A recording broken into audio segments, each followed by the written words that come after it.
Hello everyone, welcome back to my channel. Today I got a video that I never really done before. I never really have spoken about writing as far as I know. So I have several tips for writing session.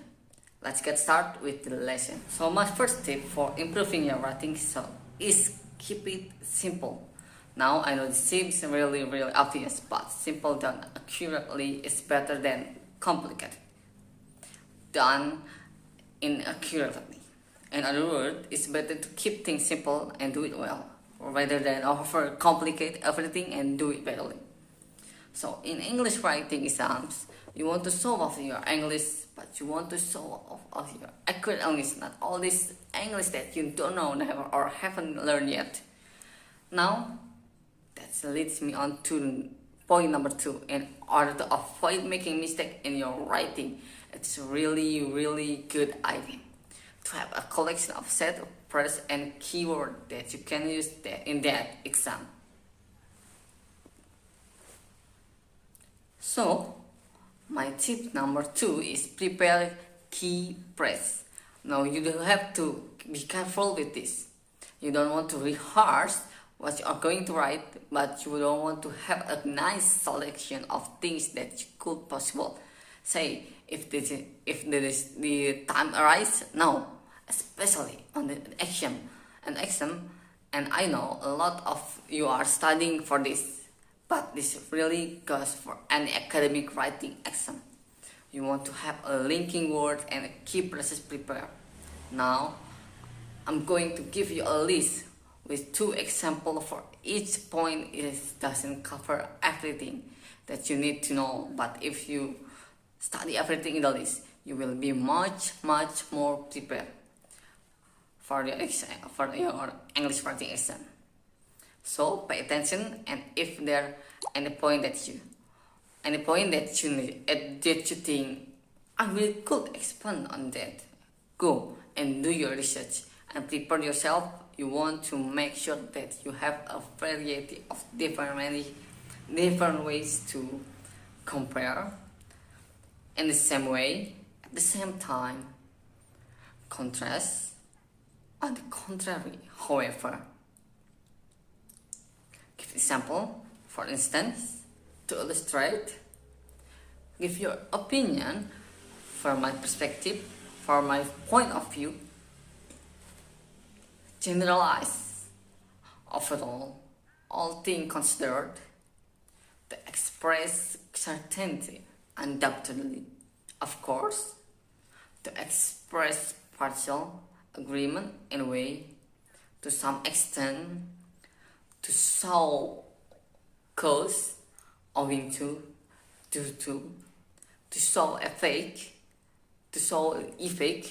for this reason, consequently, to mark time, to begin with, following this, to add information, furthermore, moreover, to express condition unless provided that, and to conclude in summary, in short. Now, point number 3, and definitely for academic writing, i.e. English test or university piece, do not use contraction, or instead don't use contraction. So, cannot to can, do not to done, shall not to shun, I am to I'm. These are all example of contraction. And in your writing exam, you want to avoid this. I know that you guys really want to keep your word count down because you are restricted and you want to show off as much as you possible can.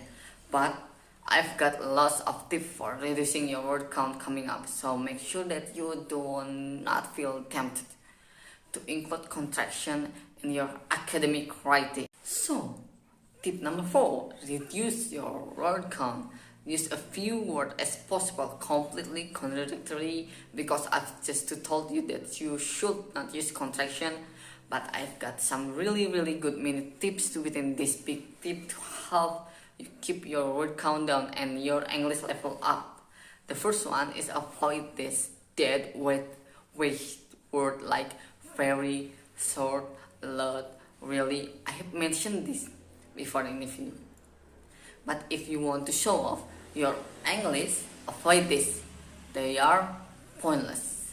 They are empty, colorless in English. Replace them instead. Replace them instead with a strong word. So instead of saying really happy, I would say I'm elated. Instead if you of saying so scared, I would say terrified. Okay. So by using strong word and avoiding this boring word, you can reduce your word count by a fair bit. Now, another way to really reduce your word count but really improve the quality of your writing is avoiding there is and there are. We want everything to be as clear as possible, and sometimes there is and there are can act as a filler. They add extra word to our sentence. So I'm going to give you an example so you can see this and bear it in mind next time you are doing an academic piece of writing. Sentence 1. There are many problems that we may encounter. There are many problems that we may encounter. Sentence 2. We may encounter many problems. We may encounter many problems. The first sentence has 8 words. The second sentence has 5 words. You have reduced your word count and you have increased the quality and the clarity of your writing. So make sure you apply this in your next exam. Number 5. Read the right document. Read the right piece of writing. I know many of you like to read in your spare time. You like to do it for fun a lot of you will read book in English, which is amazing for improving your spelling and improving your vocabulary as well.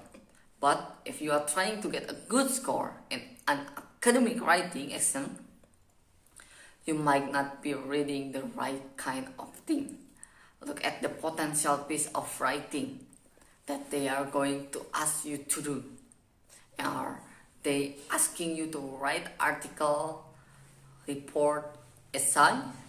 Maybe they are asking you to write all that. If they are read all 3, you need to go online or go to your library to read articles, read reports, read essays, read review. Do everything you can to familiarize yourself with all this style of writing. Alright guys, that's it for today's lesson, and I'll see you soon for another lesson. Thank you.